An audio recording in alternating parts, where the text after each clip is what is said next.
Hey guys, this is the next video in my series that I'm filming.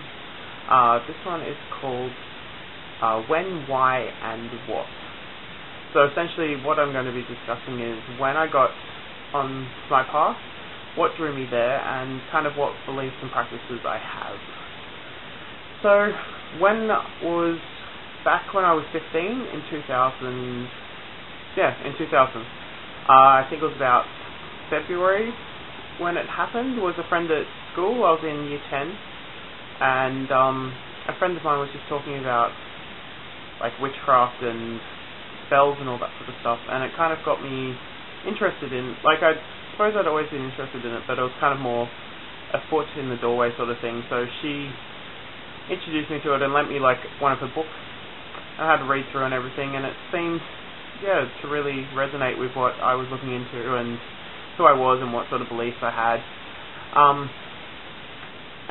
So pretty much it went on from there. First ever spell I did was a major disaster. It was actually for a friend of mine. Same friend that got me into it all. She was broken up with her boyfriend, and she really wanted to get him back, so she didn't want to do the spell herself, so she asked me to do it.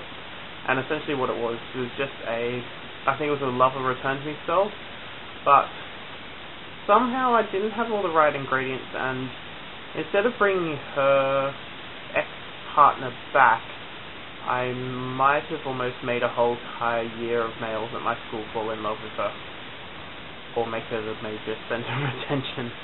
So, yeah, love spell's not great, I think we pretty much know all that anyway.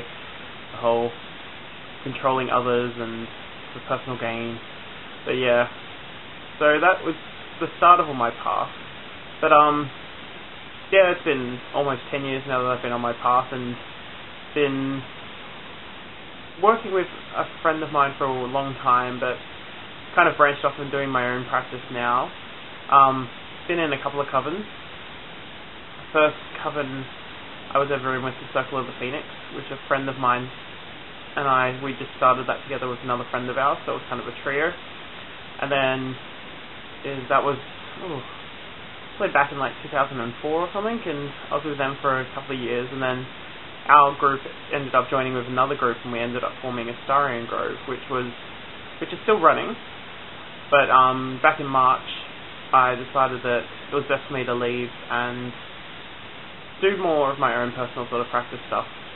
Because where I am right now, like, I started off very much with when I started out originally, but I've kind of gone on from there and more like pagan sort of style now. But now I'm more, I think the best term for it would be kind of like an urban shaman. But I do a lot of totem work, I do a lot of work with my tarot and nature and connecting, and a lot of shadow work as well, and spirit work. So kind of, I think, if I had to give it a title, the urban shaman would be kind of more of a title for it. I still celebrate the 8 sacred days for the Sabbath. I celebrate the new moon more than I actually celebrate the full moon, because the new moon I find connects more with the deities I work with, which is Hecate and Eros. So it works a lot better for that. Like, actually last night I did my honourings and dedications to them. I actually have a key that I wear in honour of both of them. That one there. And I re-cleansed and blessed that last night, because the cord on it broke halfway through last month. So I took it off and let it sit for a while, and then did some reworking on it and recharged it, and it's all good now. Feels good having it, wearing it again. It's usually something that I don't wear externally on me. It sits very close to my heart. So pretty much that's most of what I do. A lot of the practices I do, also I like to do a lot of cooking, so a lot of kitchen witchery.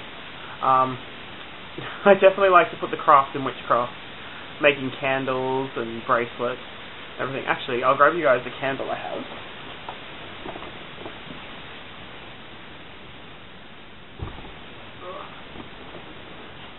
So here's actually one that I made,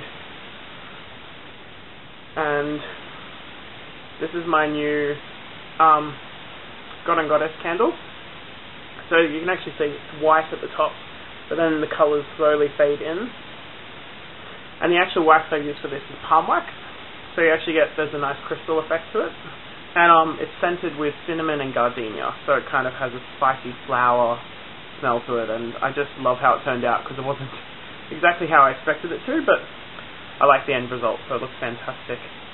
But, yeah, I like to make a lot of my items, and a lot of the work that I do, the items that I do have that I haven't created, I try to do a lot of like shopping in op shops or thrift shops, as you like to call them in the US, and yeah, a lot of my pieces that I work with have either been given to me or I bought them, because they have a history to them, so I quite like that.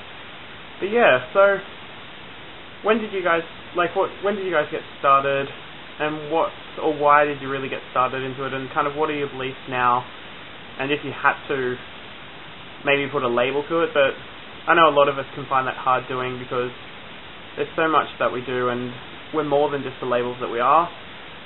We're people after all, so, and witches for Christ's sake. It's just ridiculous, yeah. But yeah, so hope to hear from you guys, and yep, there should be another video coming in about a week or so, so I'm hoping you guys are liking these, and yeah, leave me any comments for any ideas you might want. Okay, have a nice time. See you guys.